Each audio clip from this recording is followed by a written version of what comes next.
देखिए एक बार ये सवाल इम्पोर्टेंट हो सकता है जहाँ पर वेपर डेंसिटी और डिग्री ऑफ एसोसिएशन का अच्छा रिलेशन देखने को मिलता है। अच्छे लेवल के एग्जाम में ये सवाल आपको देखने को मिल जाएगा। ऐसे कंसेप्ट थोड़े इम्पोर्टेंट माने जाएंगे।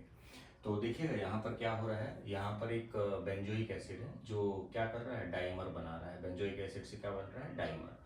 और ऐसा करने पर एक इक्विलिब्रियम आ रहा है। इक्विलिब्रियम में हम जानते हैं रिएक्टेंट भी होगा, प्रोडक्ट भी होगा, मतलब वहाँ पर मोनोमर भी मौजूद होंगे और डाइमर भी मौजूद होंगे। तो उस मिक्सचर का वेपर डेंसिटी उसने बोला है कितना, 91, राइट। अभी उसने क्या बोला कि रिएक्शन जो शुरू हुई थी उसमें हमने बेंजोइक एसिड कितना लिया था, 1 molar. Concentration is 1 molar. 1 molar लेने के बाद अगर वेपर डेंसिटी जो मिक्सचर की मिली 91.5 है, तो आपको पूछा डिग्री ऑफ एसोसिएशन। पहले तो करना ही पड़ेगा डिग्री ऑफ एसोसिएशन मतलब बीटा, और उसको सॉल्व करने के बाद आपको क्या निकालना है, इक्विलिब्रियम कांस्टेंट Kc। तो सीधा सीधा सवाल ये है कि एक बेंजोइक एसिड है जो डाइमर बना रहा है, इक्विलिब्रियम पर मोनोमर भी होंगे, डाइमर भी होंगे, और उनके मिक्सचर का जो वेपर डेंसिटी कितनी है, 91.5।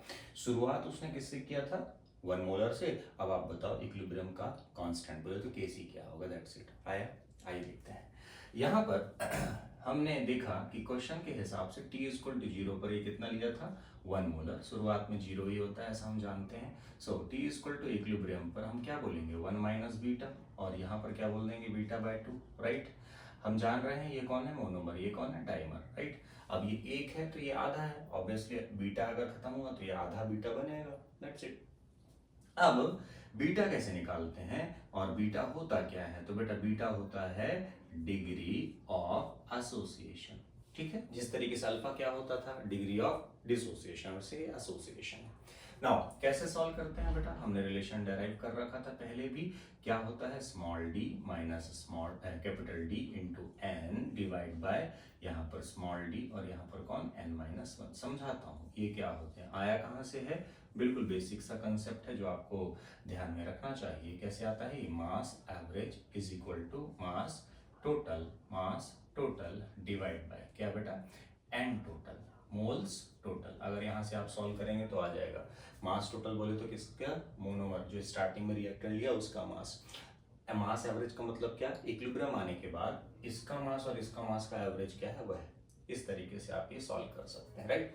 अगर आप चाहें तो इसको और एक तरीका है, जैसे एवरेज मास को ऑब्जर्व वेपर डेंसिटी इंटू 2 लिख सकते हैं, इसको टोटल मास को थ्योरेटिकल वेपर डेंसिटी इंटू 2 लिख सकते हैं, डिवाइड बाय एन टोटल आप लिख सकते हैं, कोई दिक्कत नहीं। एन टोटल का मतलब क्या होता है बेटा, पता है क्या, ये बीटा माइनस 1 और बीटा बाय 2 इन दोनों को जोड़ दो तो आपका एन टोटल होता है, मतलब 1 plus beta by 2 is your total moles. Now आपको स्मॉल डी कितना गिवन है क्वेश्चन में, 91.5, कितना बेटा, 91.5। आपका बेंजोइक एसिड जो है C6H12, C6H5COOH, इसका जो मोलर मास होता है बेटा वह होता है 122। अब हमें कैपिटल डी निकालना है, सीधा सा मोलर मास डिवाइड बाय क्या लिखना पड़ेगा, 2, ये आ जाएगा आपका 61, राइट।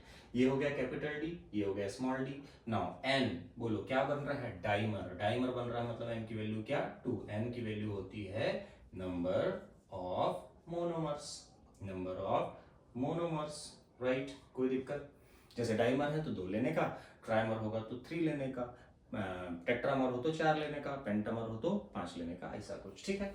आगे बात करेंगे तो आगे किस तरीके से हम समझ सकते हैं, आइए बोर्ड पर देखें ध्यान से। आगे कैसे इसे सॉल्व करेंगे आओ देखते हैं। अभी हम निकालते हैं बीटा, बीटा इक्वल टू क्या, स्मॉल डी कितना है 91.5 माइनस बेटा डी, कैपिटल डी कितना है 61, ओके, ब्रैकेट क्लोज, इनटू कितना 2 डिवाइड बाय क्या लिखेंगे बताओ, 91.5 और यहाँ पर 2 माइनस 1। देख पा रहे होंगे आप, बीटा इक्वल टू बोलो कितना, ये हो जाएगा 30.5 इंटू 2 डिवाइड बाय 31.5। सॉल्व कर लीजिए, ये आ गया आपका 2/3, यानी बीटा हमें निकालते आ गया 2/3, सही है। बीटा आ गया 2/3, यहाँ पर वैल्यू पुट करें, क्या लिखेंगे 1 माइनस 2/3 मतलब कितना आ गया 1/3, राइट।